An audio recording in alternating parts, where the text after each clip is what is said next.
Hi, I'm your host, Phil Hoffman, and coming up on this episode of Pause, we'll be talking about traveling internationally and broadening your horizons. That's coming up right now on Pause.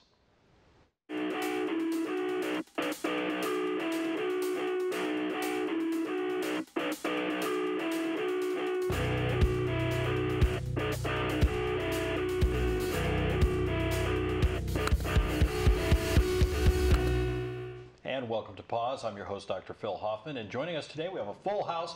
Dr. Joseph Lewandowski, who's with the University of Central Missouri's International Programs Office. We also have a couple of well-traveled folks. Kriti and Ashley, welcome to the show. Thank you.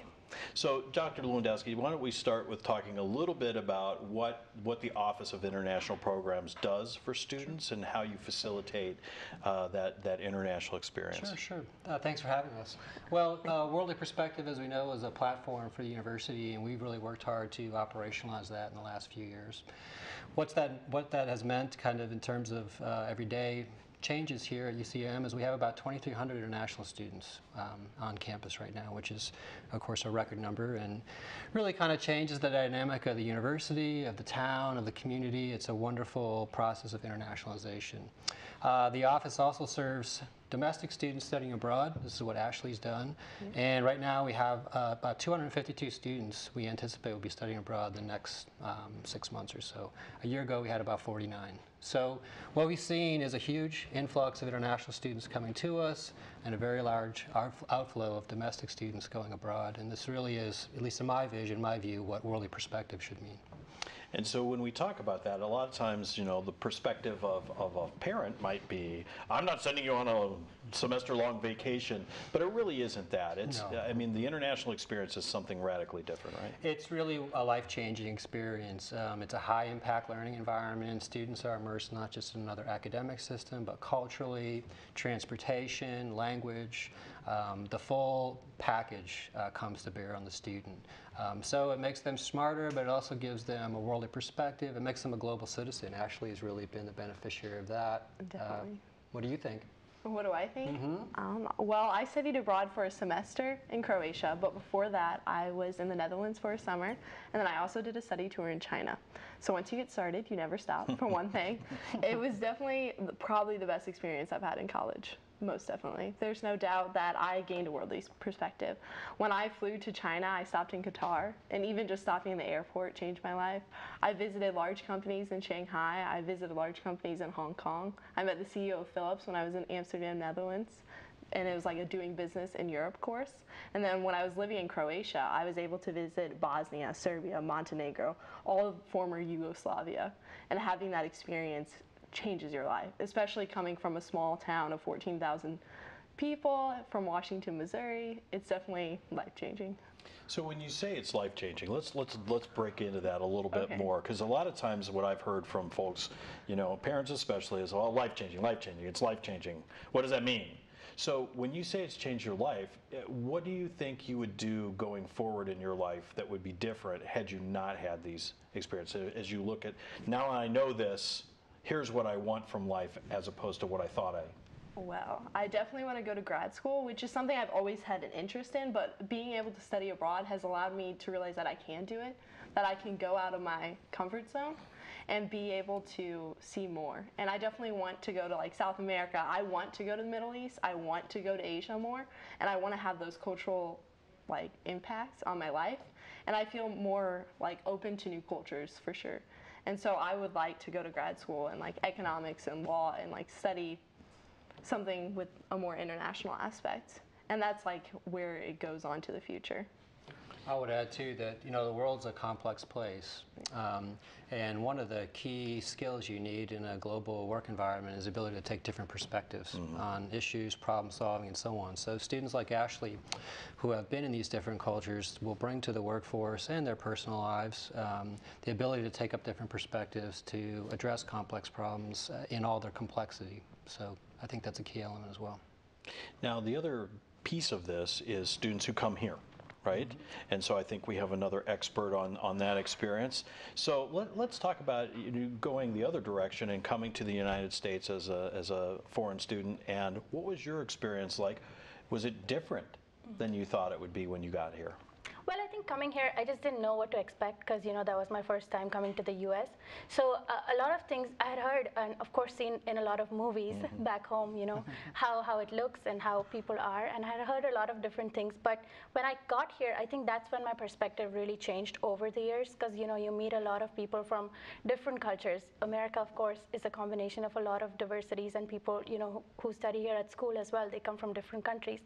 I think the more I say, it's very different. I think in all aspects, it's very similar. People, even though they are from another culture, they want to help you. They want to talk to you. They want to know about your culture. So I think it's been great to just be here and, meet people from all different cultures and learn and exchange and, become a global citizen. And how does that, do you think, impact your life when you're done with school and you're ready to go on to whatever the next step is in your life? What difference does it make that you came and studied abroad as opposed to staying somewhere local closer to home? It's definitely very challenging, and I say that because, coming abroad, I had to learn a lot of things to do on my own with not having immediate family around. So, to learn and to adjust to just, making new friends and, counting them as your family. I think it has changed me to become more independent and, given me that sense that I can do whatever I want. There's nothing that's impossible in this world. There are so many others like me in the same boat and, they've come abroad and they've learned new things. So I think it has made me more creative and independent. And it certainly takes somebody, I think, that's a little bit different maybe than the average student in the sense that both of you have been willing to go out of your comfort zone to take what is ostensibly, it's a pretty big risk because you're alone when you're traveling. How has that changed the way you view yourself, that experience? Like I said, I've always I've not learned to give up easily. Earlier, that's how it was because back home, you really live with your family and, your parents help you out all the time. You have your immediate family around. But I think living abroad, I think I've come to learn that, people around you want to help you. They want to know where you're from. Everybody has a story that comes here. And I think just knowing and hearing from other people, they want to help you out and, make you successful. And Ashley, I think one of the things that was always interesting when a U.S. student studies abroad is, in our country we have this notion of American exceptionalism and that we're number one and we're the best in the world. And I have never once met someone who studied abroad who didn't have maybe a different view of that after studying abroad. Oh, absolutely. I was even thinking about being alone. That's the best part. You learn so much when you're by yourself. And you're never truly alone. But when you're walking around a city and they're all speaking Croatian and you don't know any language of theirs and you're trying to learn as much as possible, you just learn so much. And yeah, there's definitely a part when you come back, there's like reverse culture shock. Portion sizes, so many different aspects. Walmart is so big compared to like when I went abroad, I would go to a store that was smaller than my bedroom right now. And I was able to pick up a few groceries, and the only items that I could pick up is what I could carry home. Now, one of the things, Dr. Lewandowski, I think that helps students on both sides of the spectrum be successful is there has to be somebody there to prepare them, to help them know what to expect, to know how to adjust. So that's obviously part of what you guys do in the program. Talk a little bit about how you help folks that are traveling abroad and folks that are coming here. So the processes are similar in some ways and different in others, but the key elements are preparation. So pre-departure orientation, students need insurance information, immunization information, proper documentation, they need information about the host country. Partnerships are key.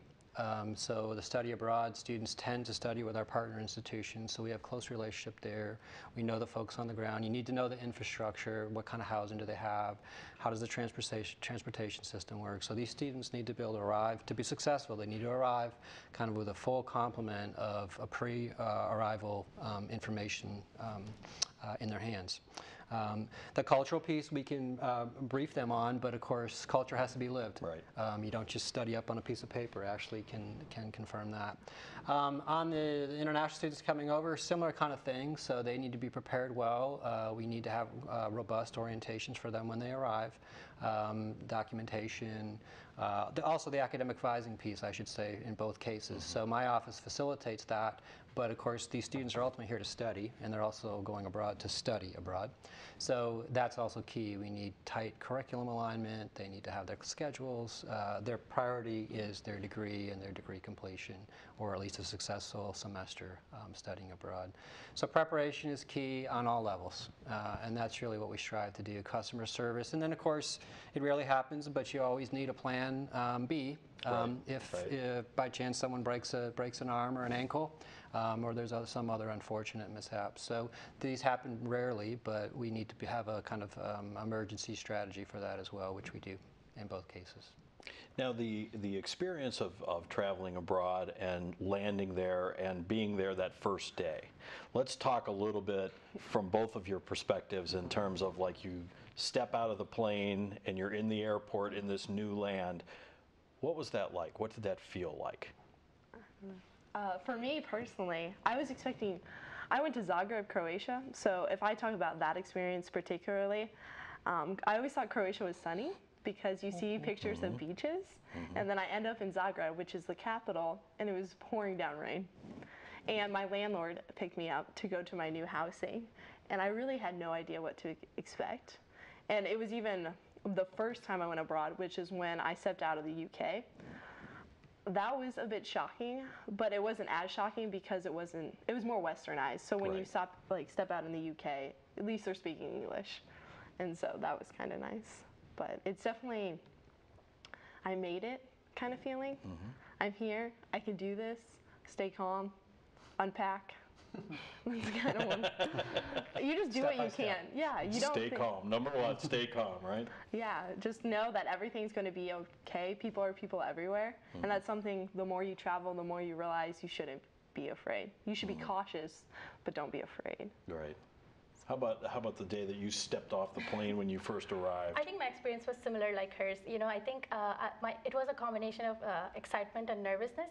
Excitement because I was like, I finally made it. Yes, it was a long journey. I came from India, so it was about 27 hours with all the time changes. Wow. And of course, we went back in time because America is behind and India was forward.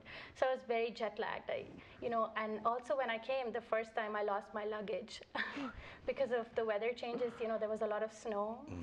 I first came to Newark and then I came to Missouri from Newark, but I missed my connecting flight. As a result, I lost my luggage, so the nervousness, because, you know, it's my first time in a new country. Luckily, I speak English, so that wasn't a problem, you know, communicating and telling, I need to call my parents, I need to, you know, find my luggage. And also, I had somebody from the international office to come pick me up. So that was assurance, you know, that, okay, you know, I'm going to get to the next point. But yeah, a lot of just jet lag and just excitement that I finally made it here and I saw snow, so it was exciting. Was that the first time you'd ever seen snow? I did, yes. Yeah. So it was pretty not exciting. so great now, right? After you've been here for a while? It's weird. I still like it because it's not there back home. I know it's reverse. I kind of get excited when I see snow, and of course it means snow days, so that is exciting. Not that she's not here to study, of course. But every student who doesn't love snow universally appreciates a snow day. I would just add these, wherever they're studying, students who are studying abroad are really two things at once. They're cultural ambassadors, so they're bringing their culture and their way of life with them, and folks will ask them questions. You know, I'm sure you've been asked to represent all of America or India, but they're also kind of cultural anthropologists. You know, they've arrived in a strange land. Things look different, and they have to kind of make their way and figure out what means what and how things work, whether it's transportation systems or maps or anything else. So it's really, I think, energizing, but also somewhat maybe slightly intimidating experience for the first few days. I would encourage everyone to go abroad over and over and over. It's one of those experiences that you can never take back, and the memories last forever. And what you learn, you need to be conscious and like apply that to your everyday life, because it's hard.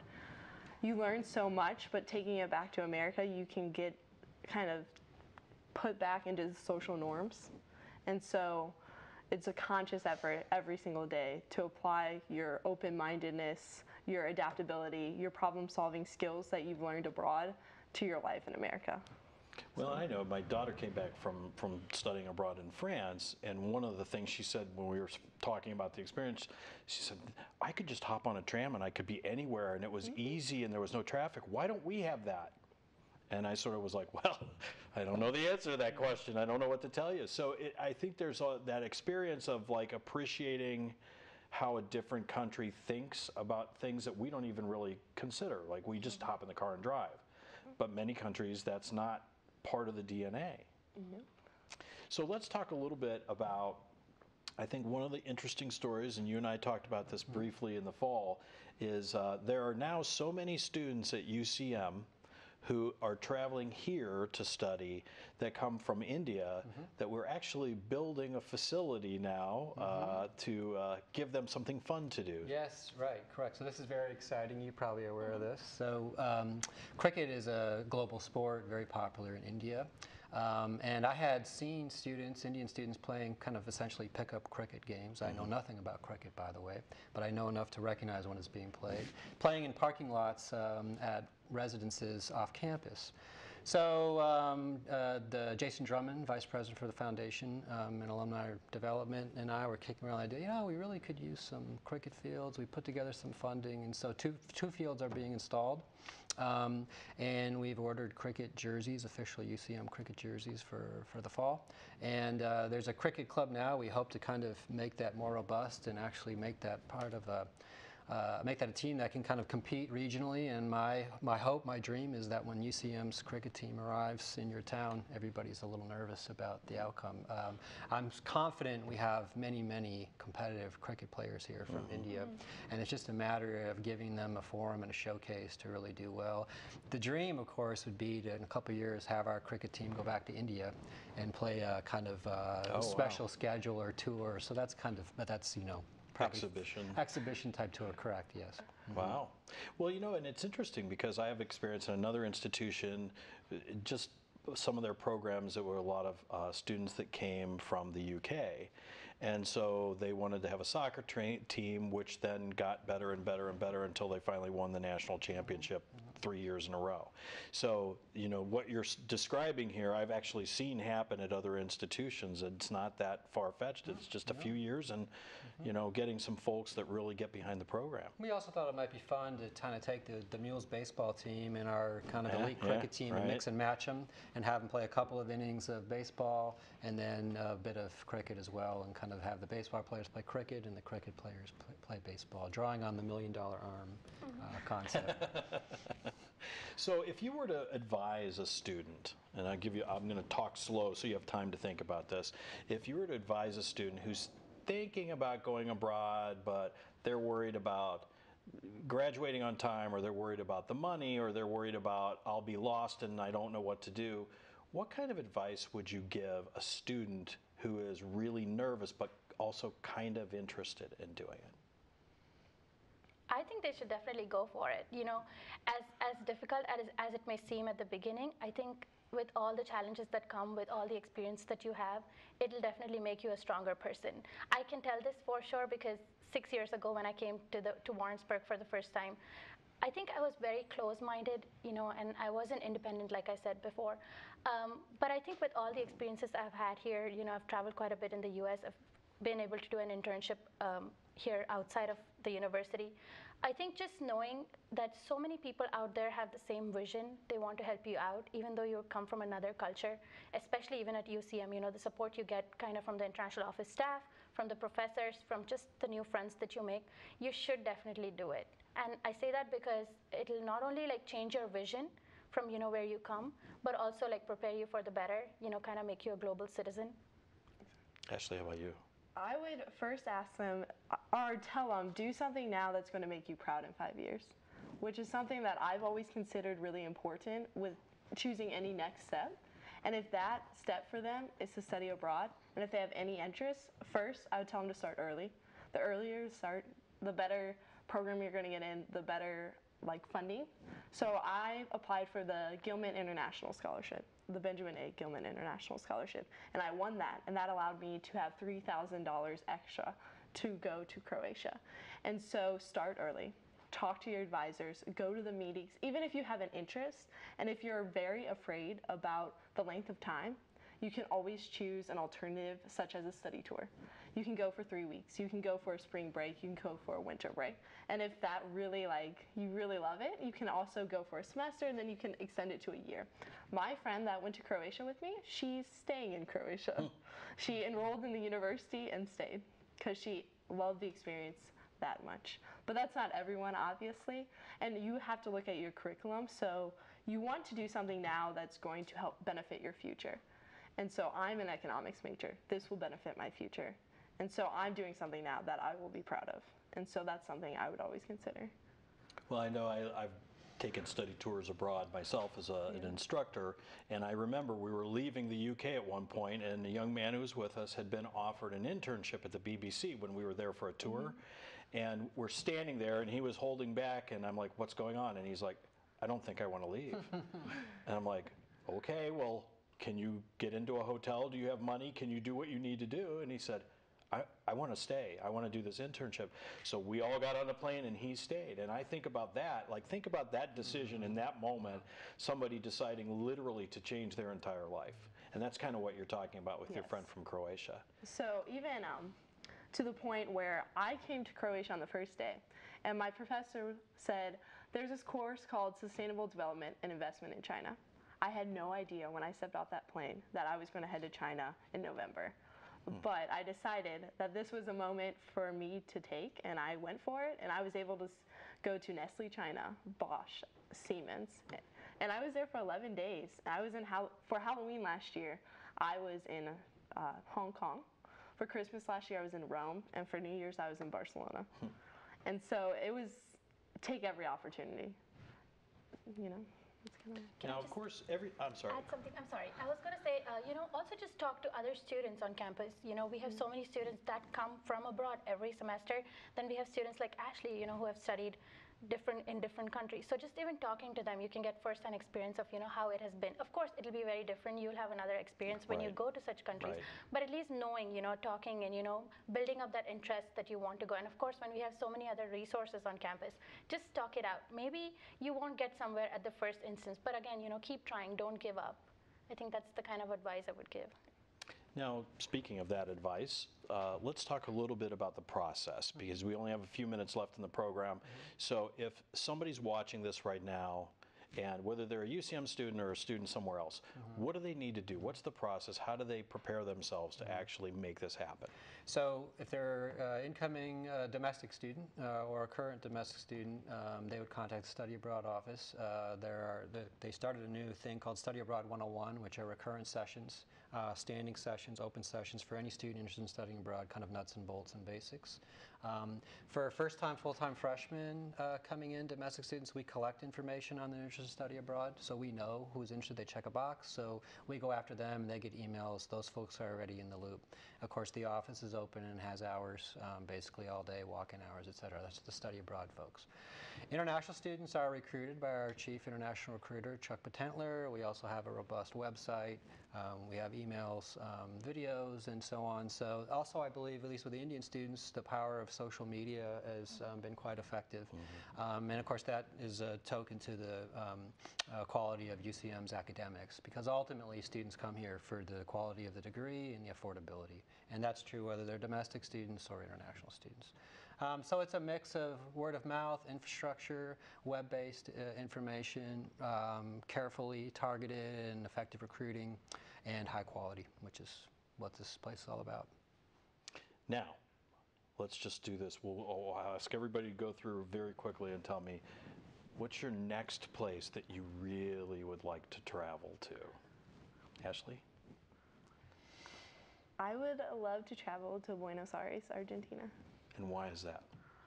I really want the language part of it. So I had the business experience with econ, and now I would really like to emphasize on a language. And I believe Spanish would be a good asset. How about you? Where do you want to go next? I actually have come from India, but knowing that they have a lot of study abroad programs here, if I was given a chance to go, I would like to go to UK. UK? And how about you? Where would you like to go next? Well, I do, when I'm not doing the administrative part, I do, some of my work is on urban studies.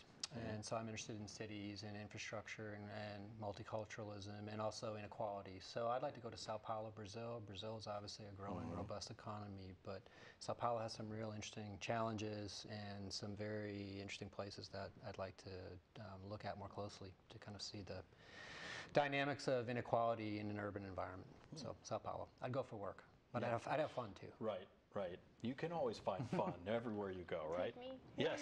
Okay, so she's going to Brazil as well. Well, I appreciate you all joining us today. Thank you so much for your time, and we appreciate you talking a little bit about the Study Abroad program at UCM. That's it for this program. We hope that you will tune in again next week and watch us right here on Pause on KMOS. That's every Thursday night at 8 p.m. Thanks for joining us. Have a good evening.